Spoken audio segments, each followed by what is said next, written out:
welcome back. Back by popular demand. Maybe not so much demand, but we're back anyway. We are once again out and about, going to be trying to do the three things we love doing best. A, have fun. B, talk a lot about cars. And C, we're going to have some lunch. Aiden, where are we having lunch today? We are returning back to our favorite place in Sonoma County, The Worst. So good. We're going to get some killer hot dogs and some great hamburgers. Before we get there, I'm going to start off with a car question. Dad, why are there no cool car colors anymore? Yeah, that is a question we've talked about quite a bit. It's nothing but white, gray, dull colors. There's no fun colors anymore. Right. It's not like bright orange, yellow, neon green. What happened to these car colors? You know what? I don't know. And to me, it's a little bit sad because if you look around, there's going to be, there's black, there's white, this car's white, silver. That's kind of it. And then you get fancy, you have blue. And then maybe if you get super fancy, there's a green color. But back in the day, back in the 50s, there was teals and all kinds of rose colors and a variety of different things that you could choose from. You go back and look like an old Ford catalog and all the different paint schemes. It was crazy. And you don't get that today. It's very much like 3 or 4 colors that you get. Why? I imagine, peanuts. Styrofoam peanuts on the freeway. I don't know. It's probably cost cutting, I would imagine, is my guess. What do you think? What's your intuition say? I guess the only thing else I can think of is that maybe the colors are trying to match the style of the cars nowadays. Kind of more boring and, cookie color. I don't know. The car companies aren't certainly promoting their cars as boring, but they're making you excited about 3 colors that they use. I think that it's maybe because they use the special color for the special editions. On the new Integra, they have like a tiger eye gold they have out, but it's only for like the S model or something like that. Maybe it's just for the specialty cars. Why can't anybody have it on the other cars? I think that one's like that. Whatever that special color is just for Integra, the Integra. Sell exclusivity, basically. Right. But is it also because that's the only thing people buy? There's no demand for crazy colors anymore. That is true. Right. The car that your mom's previous SUV was habanero orange, which was this crazy color from VW, and it was orange with a gold flake that was baked in factory color. Beautiful orange, and I can't tell you the number of compliments. So many compliments that we got on that car. I think it's just because it's different. Just because nobody sees an orange car anywhere, very rarely that you'll see that. And we got so many compliments. Hey, we could always find it in the parking lot, which is nice. Because it's not urban camouflage where it's white, silver, or black. And you're looking for whatever SUVs in that color. And we got so many compliments. I was disappointed they discontinued it. Because we would have bought it again for sure. So, combination of no high demand, nobody's really interested in car colors that much, right? And exclusivity. Probably. And, unfortunately, a lot of these, there's also a big trend to murder out your car, for like some of these special cars, black on black on black.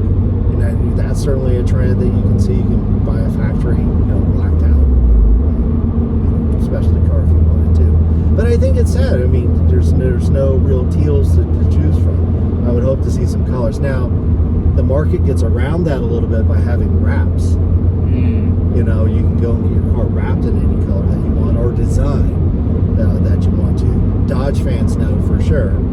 You can get pink camouflage all over your Challenger if you wanted to. That's most car you most likely see it on. But I think that's the public's way to kind of get around car companies not offering a variety of colors. Especially Tesla. With your basic matte color awful wrap Oh, that covers all the sensors, none of the assist Root beer, words. though. Root beer Lexus. Yeah, it covers everything and just bad decision making mostly. That's probably the other one you see, like, most bad decision making in colors. All right, Aiden, are you ready? I'm ready. All right, next question. Recently, Ford has just launched the brand new Mustang. You and I are both saw some videos on it. What are your thoughts? Brand new Mustang that's out. From what I can recall, it was very blocky, but not in a good way. Okay. It's very snubby looking. Snubby, yeah. The front looked really snubby, and then the back just looked total Camaro. What heresy? How dare you, sir? It was total Camaro. It looked like a Chevy. Flat rear end of a Chevy. It looks awful. Ford is never inviting us to that. So you think the back end total Chevy? It looked total Chevy. That in the front end, it just So your overall impression was not interested. meh? No. Looking at the videos, I have a tendency to agree with you with that. And I was like, why? That seems so weird. Ford is perfectly capable. They have a strong design team. They have strong design language. They know, what their customers are all about.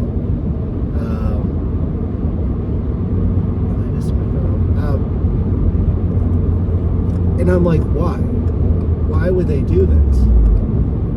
And I was thinking about it because, they certainly could have made it more Mustang. They could have made it more retro. I think it's because it's the last V8 muscle car standing. And they want to pull in people from Chevy to buy their car. I think someone from the marketing department snuck into the design team and bludgeoned someone to make them change the design to look more Camaro. Because the marketing team, probably on some spreadsheet or some pivot table in Excel, said that they want to capture more Camaro fans because there won't be any more Camaros. So let's make it look like a Camaro or Corvette in the back. So that's why you get that very angular wing in the back and that kind of Camaro back haunches that it's got. That wing looked awful. It did not look it didn't look Ford. The problem is it didn't look Ford. The wheels didn't look Ford. The back wing didn't look very Ford. It looked like a very different design language to me.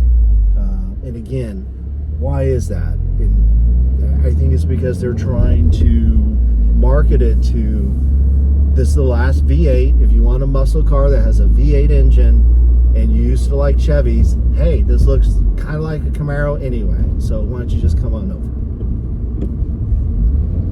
So, just trying to appeal to more people. I think so. The other thing I would have to see in person is the screens. Ooh, yeah, the screen that kind of took up everything. Right, because you've got, on the cheap model, there's two different screens. You've got one screen here and one screen there. And then in the higher end models, it's one continuous screen that goes over.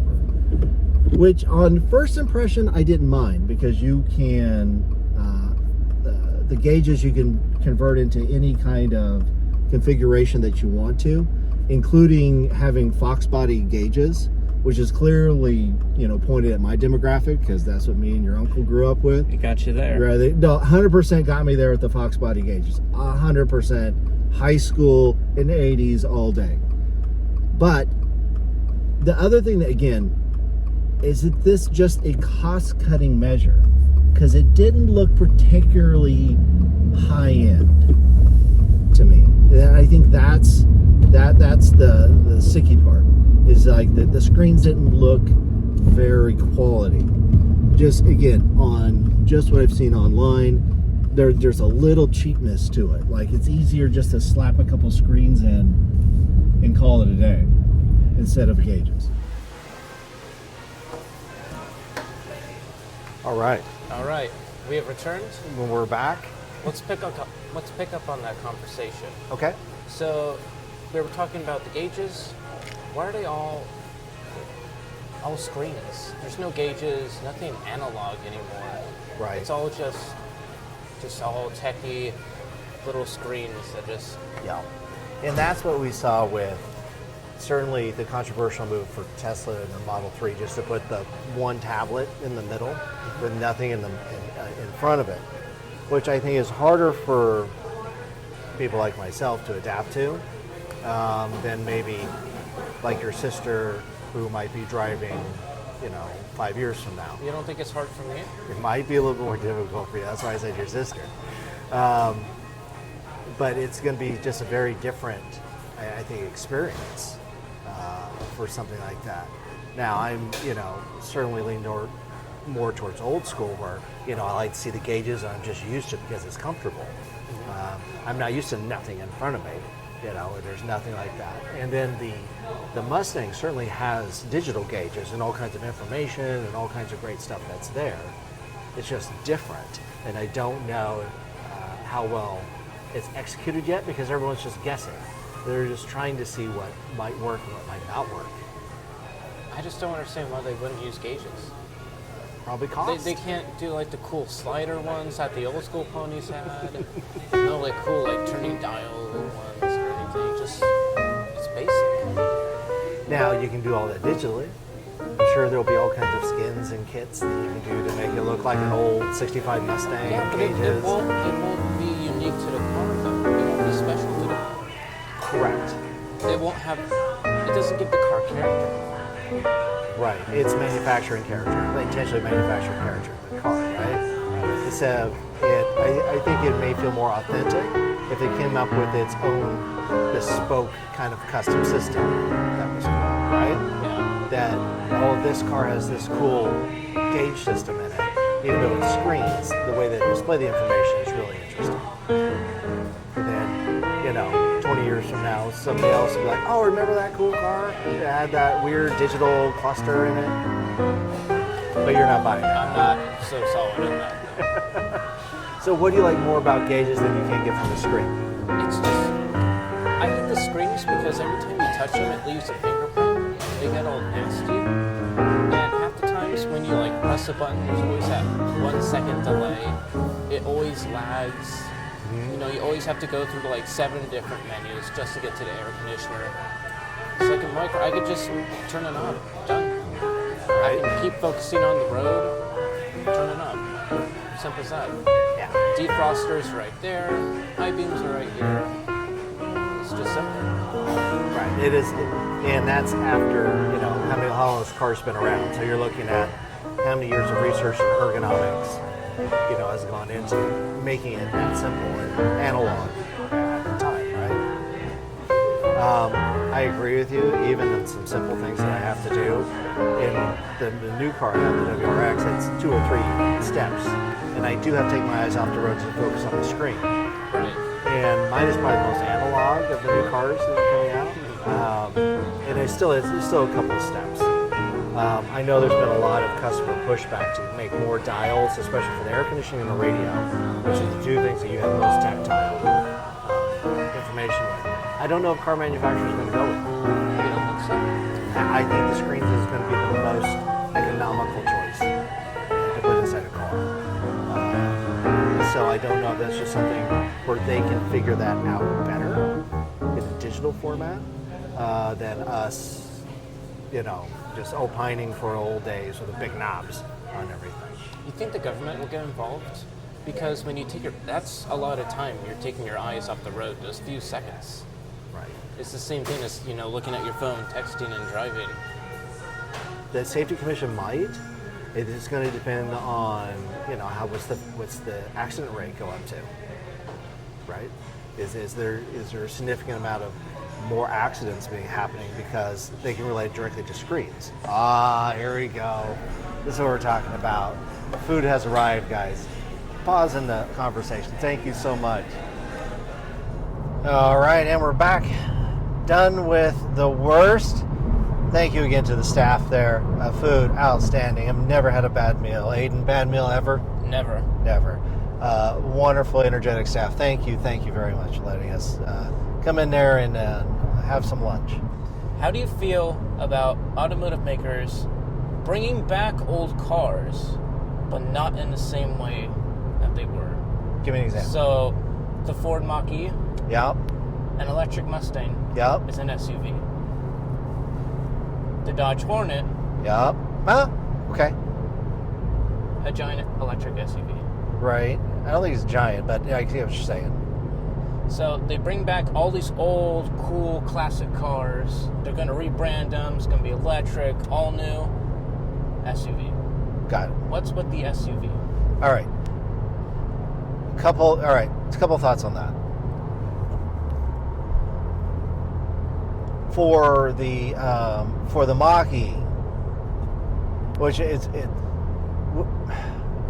frustrating because I think Ford did a great job of making a quality electric SUV. Right. Everybody talks about it. Right. Talks about its performance. It's Right. an SUV Mustang. Right. What were they thinking? And again, this goes back to the Camaro Mustang thing, right? Somebody from marketing got in to one of the car people's meetings and said, we can't sell a car unless it says Mustang on it. And which is really disappointing because you didn't have to do that. Ford has got great names, right? You have the Ford Galaxy, you have a Torino, you have a Falcon, you have a Thunderbird, right? You have all these great names that are not in production, right? None of those names are like an electric Galaxy SUV. That would have been amazing, right? You could have like a performance package. You could do all kinds of stuff. You just name it different, and you have some slightly different design qualities to it, right? So if they had just named it something, another cool Ford brand, people would be loving it like crazy, especially if it's a Galaxy. Can you imagine? Oh, this is an all-new SUV, the electric Galaxy. Awesome, right? The reason they have to do the SUVs is because what you see everywhere. Everyone has to start making four-door SUVs. Even Lotus is now making an electric SUV. Lotus? Yeah, Lotus. Known for their little, small, coupe sports cars. Right. An SUV. Yeah. Do you know why? Because people are stupid. Well, they need to know.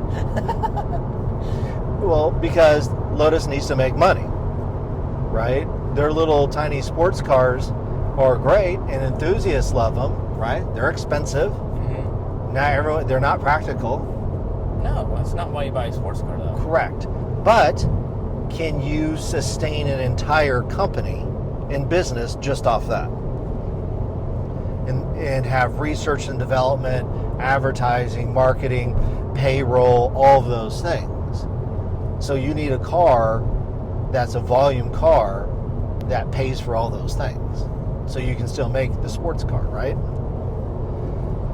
So they're going down the same path as Porsche did. Correct. They weren't doing very well. They made the Panamera and the Cayenne. Yep. Now everybody buys them. Yeah. And you don't think twice about it, right? You don't think twice about Porsche having it. I think twice about it looking like a 911, but they make one kind of design. That's it. That's it. That's what you get. You get it in 2-door or 4-door. You get it higher or lower. That's it. One design. But now you talk about the Dodge Hornet. Dodge, I think, did it a little bit better. That Hornet shares a platform with the Alfa Romeo. oh, I wonder why. Yeah, it's the same car. They just branded it differently. And again, they're using a brand or a moniker Hornet that's not in production. Right? With the Mustang, they already, like, everyone knows what a Mustang is. Right? Mustang's a Mustang. They're like, ooh, this is a Mustang. No, it's not. It's just not. Just name it, have the courage to name it something else and trust that Ford people will buy it. Or even non-Ford people, because it's cool. That's my, sorry, I got a soapbox on that one. But it's frustrating because there's some sort of cowardice in the marketing department. Oh, cowards. Well, I mean, give me a break. Why else would you do that? Why else would you do that? We have to do it because people do only understand that we make Mustangs. That's not true. Especially enthusiasts, right? They know what a Ford Galaxy is, Ford Falcon, a Thunderbird. People bought that stuff in the past. Yeah. They buy it today. If you call it an electric T-Bird, right? You have a huge T on the front, piss off Elon because he has a T on front of his, right? You get to rub it in his face. I don't know. There's that person's meeting. The person that's always in a Dodge meeting is never in a Ford meeting, right? No. The one guy that says, you know what we need is a Hellcat engine in a minivan. And everyone at the table goes, yeah, that's exactly what we need in a minivan. Let's do that. Call Bob. Bob, I know what you're going to ask. Hellcat in a minivan. He goes, yeah, that's right. Green light. That guy's not at Ford. The Ford people, they're probably very professional, and they got like slide rules and crunch numbers, and there's too many of those people at the table. You need one more kind of like enthusiast sitting at the table at Ford. All right, everyone. Thank you so much for joining us again today. Certainly we had some fun, had some great food, had some great debate. Aiden, what do you think? It's very awesome. Awesome food, awesome discussion. If you enjoyed what you liked today, please like and subscribe. Stay tuned for our next episode. Thank you, everyone.